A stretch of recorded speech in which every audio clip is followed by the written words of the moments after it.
Yeah, is the screen visible? Yes, ma'am. Okay, okay, thank you.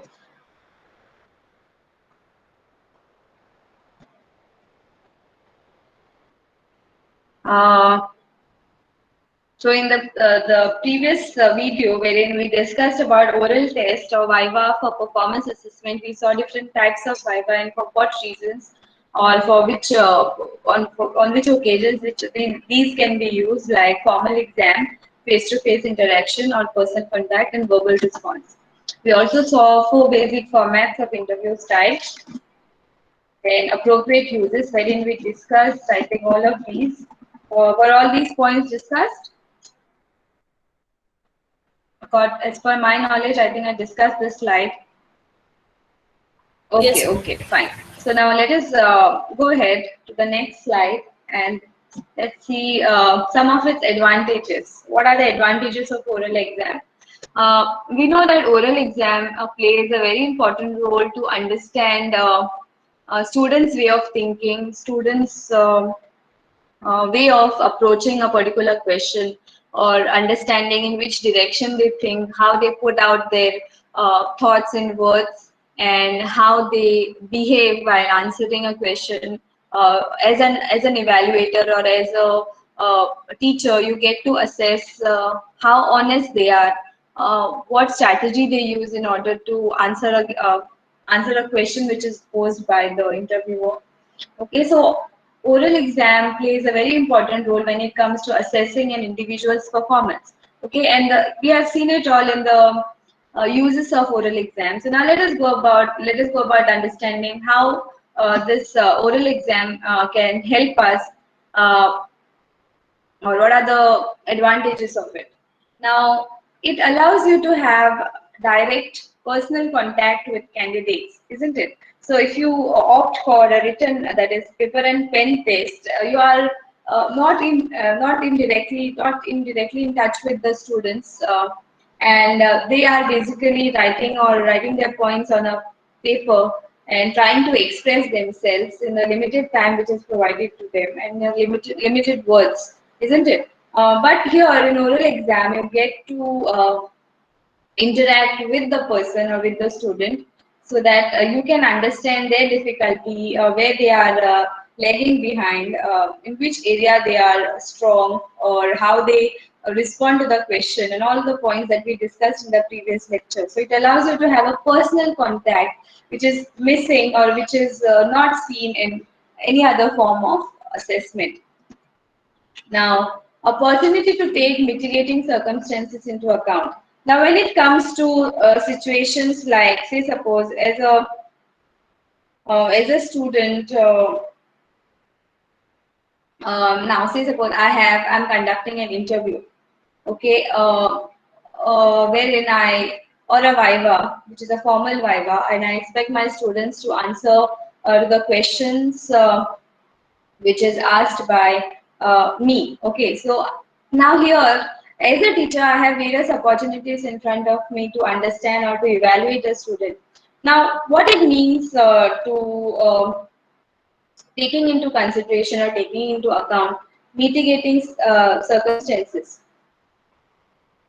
So here you get to understand what are the difficulties that the students are going through, what troubles they are facing, or which areas they find it difficult to understand. Sometimes when we ask as a teacher in the class, we assume that all the students have understood the concept, but that's not true.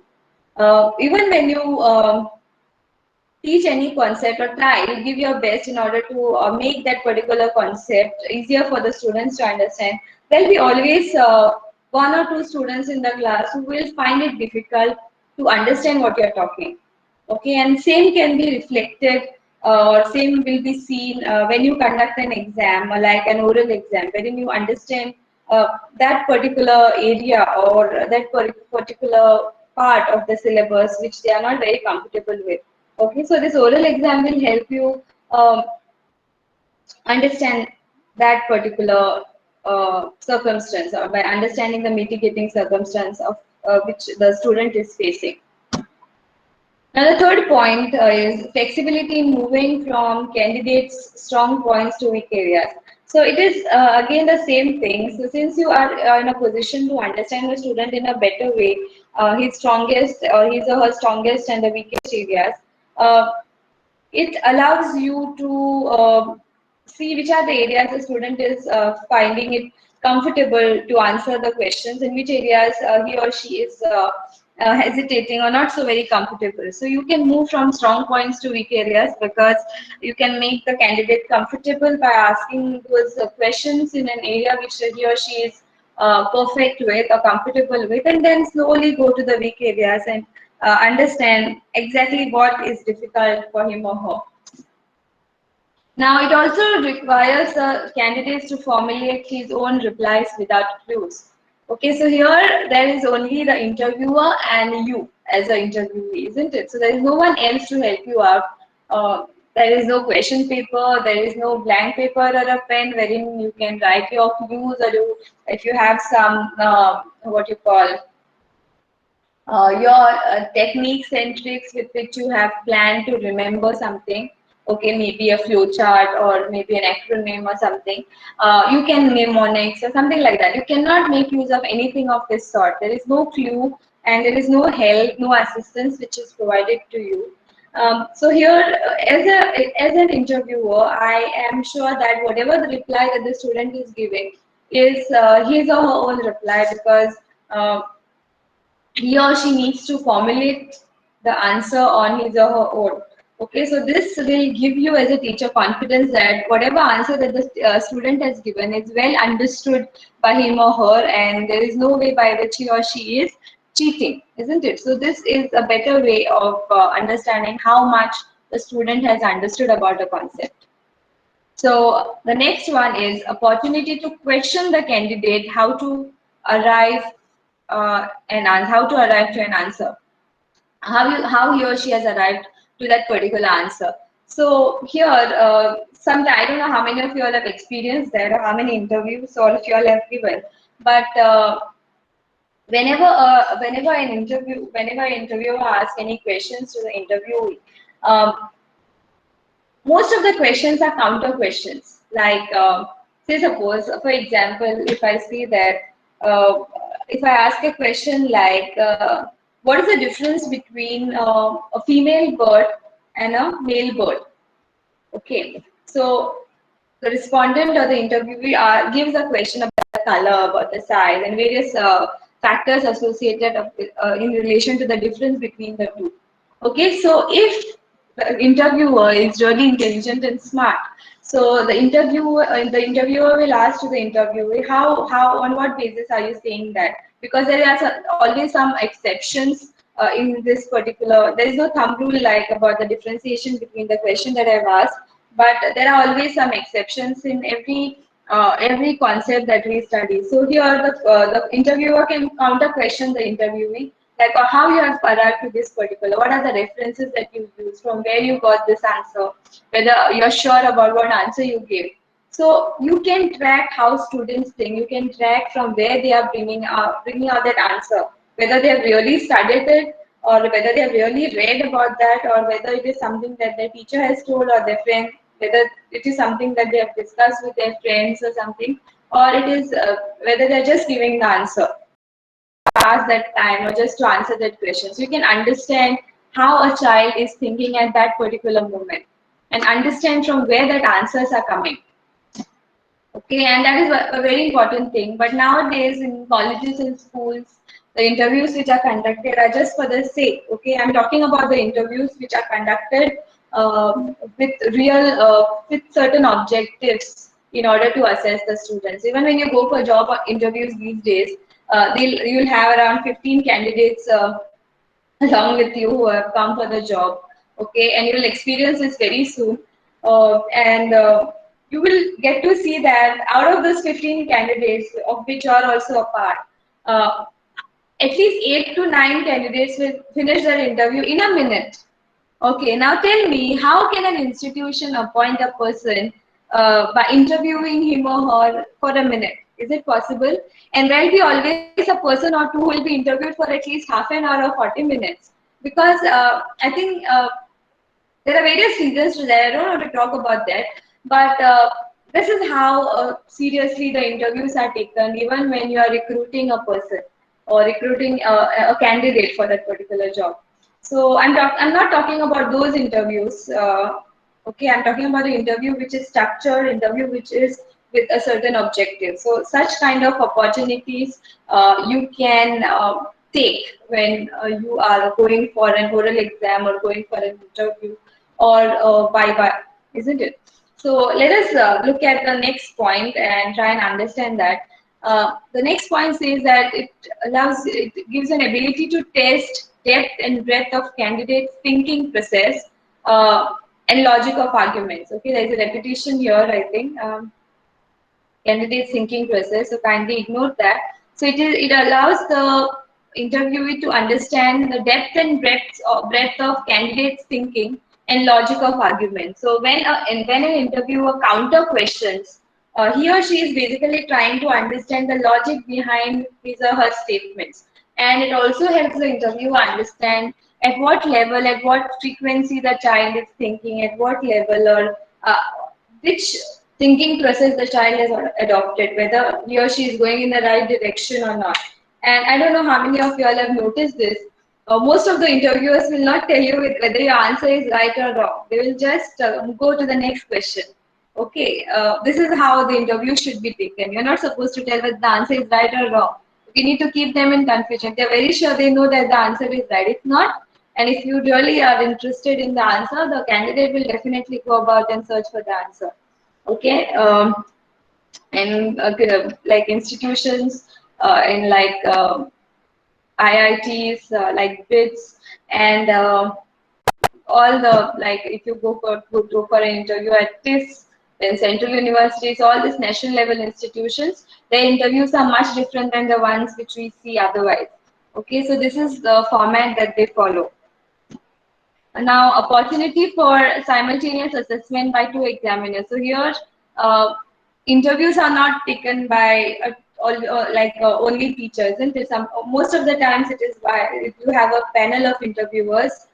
This is not for the interviews in class. You can opt for, you can choose to call another teacher, another subject expert from other school in order to make it more formal. But most of the times, it is not so. If you go for an interview for a job in take an oral exam or a Viva, mostly the teachers of your department will sit together and each teacher will ask a question which belongs to their expertise or their domain of expertise, isn't it? So such thing most of you all must have observed or even experienced. So it gives an opportunity for simultaneous assessment. So more than one teacher can assess the candidate or more than one teacher can assess the student, isn't it? So these are some of the advantages of oral exam, and these are not the only advantages. There are various advantages. Some of only I have mentioned here, and if you can think of more, you need to write it in your own words,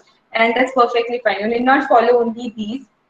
Okay, so this is about the advantages of oral exam. Now let's go ahead and see what are the disadvantages or limitations when you think of conducting an oral exam or when you opt for an oral exam or a Viva for performance assessment. So here there is lack of standardization. Now what do you understand by the term standardization? And if any one of you all can reply in the group, here in the chat box. What do you understand by the term standardization?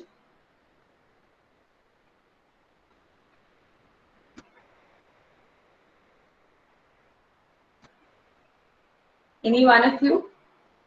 Okay, okay. No. What is the meaning of the term standardization? Not the whole statement. I don't want to know, not standardized. What is the, I'm asking you a question. What is the meaning of standardization? Okay, a particular format. Good, Casey. What else?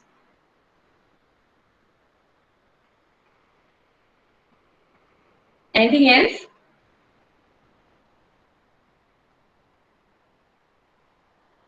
Okay, a specific clause, a specific set of principles that are followed. Okay. Anything, any more answers to the question, what do you understand by the term standardization? We say that this test is standardized, this procedure is standardized.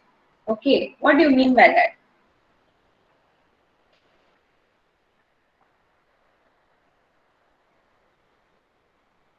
Okay, or something which is followed by a lot of people. Yes, an aspect of that.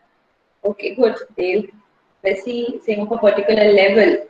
Fine. Valenki is saying specific norm set that needs to be followed. Okay, fine, good. So when I talk SE saying specific criteria, LC is the opinion that is set of criteria, Tanya, verified and approved rules. Good. Now, it's very important to know that whenever we say that something is standardized, we mean to say that first thing that it has a specific procedure to be followed, and a second important thing is it is approved by many, as in approved by a larger population. Like how Dale said, it needs to be used by many people. A lot of people, meaning it should be standardized in a way that it is whenever it is used or whenever it will be used for any purpose, the results or the outcomes would be common. Okay, for no matter where it is used, whether it is used in India or some other country, the answers should be same. That is 1 plus 1 is equal to 2. So 1 plus 1 is equal to 2 is in India also and other countries also. This is a basic example that I can give for standardization, and all of you know the concept really well. Okay. Yes, Anita is saying to bring into conformity. Now, when I talk about lack of standardization in relation to oral test, here we know that there are no, now again, when we talk about an oral exam or an interview, interviews and oral exam can be conducted in two ways. Okay, wherein the questions can be structured and the second is unstructured. If you go for a structured questionnaire, to an extent, we cannot call it a standardized interview because no interviews can be standardized. Only the questionnaire can be to an extent, but not totally.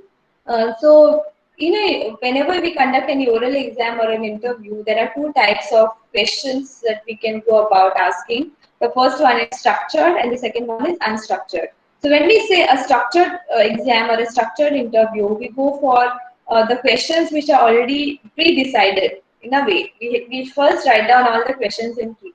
When we go for unstructured interview or when we attend or when we give an unstructured interview, the questions, whatever that the interviewers can think of at that point of time or whatever that they find relevant, they can ask. So that is an unstructured interview, wherein the questions are not pre-decided. Okay, is the difference clear? So when we talk about oral exam, standardization is a very technical term. So we cannot apply standardization even to a structured interview because you cannot call it standardized. I told you why, because standardization involves two important aspects, that it needs to have a specific format, structure, okay, or we can call a set of criteria. And additional thing is that it needs to be used by a lot of people, like how they rightly said that it needs to be acceptable. It should be something that is acceptable all over the world. Now, which is missing in oral exam. The second point here is lack of objectivity and reproducibility of results, or in the brackets, halo effect. How many of you all know what is halo effect? Any idea about the term halo effect? I think I've discussed this before in the, I think in the first year. What is halo effect?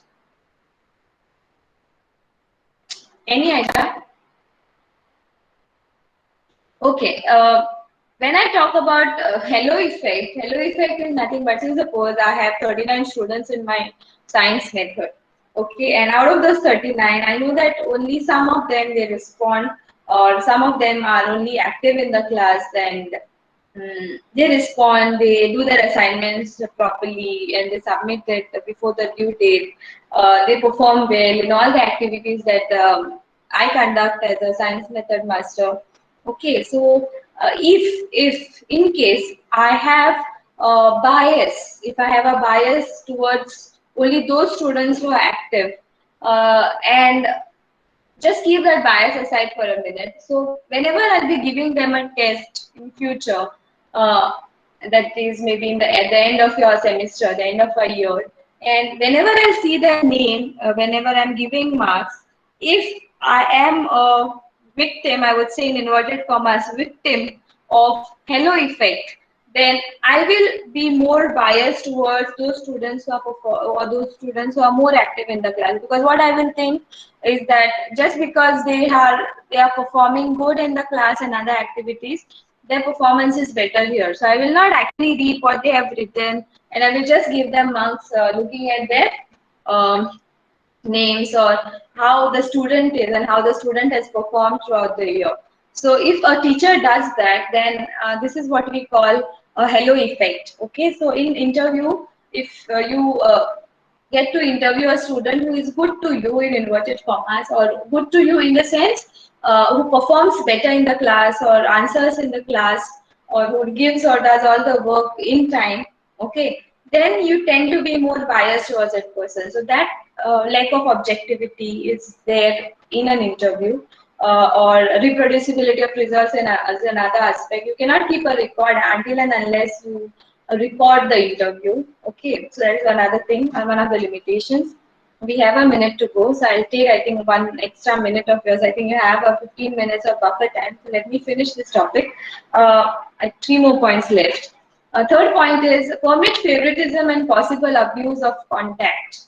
Okay, there is a possibility that teachers might go with that concept of favoritism, that they might give more marks because there is no what you call record of how the student has performed and all of that. So there is a possibility of permitting favoritism and possible abuse of contact. So there are various cases wherein the students are abused by the teachers in various forms. Like if a student is not performing well in the classroom, so when the student comes for an interview or a viva, most difficult questions will be asked to those students. They will be humiliated. Okay, all those sort of things. They do happen even now. So that is also a possibility here. It suffers from shortage of trained examiners to administer the exam. So in order to conduct even an oral test or oral viva, you need a person who knows how the oral test or viva can be conducted. There is a procedure to be followed, what kind of a questions, how to keep a record of it, on using which criteria one is supposed to assess the candidates and all of those things. So many of the teachers do not know how to go about, or sometimes even despite of them knowing it, they do not go for it because it takes them into a lot of work and a lot of formalities. So this is one of the limitations that oral exam or oral viva has. Then the last, it's excessively costly in terms of professional time in relation to the limited value of information it yields. Definitely. So when you opt for an interview, you know that a lot of time goes into that, and so this is basically a thing that can be considered as one of the limitations. And it has been compared to the information that it is, the value of information, because the conversation is not recorded, nothing is kept as a record. So it is not considered valuable in terms of that particular perception. So these are the limitations and advantages of oral test or viva as a performance assessment. So I think I'm done with this topic. So if you all have any questions related to this particular topic, feel free to ask it in the chat box.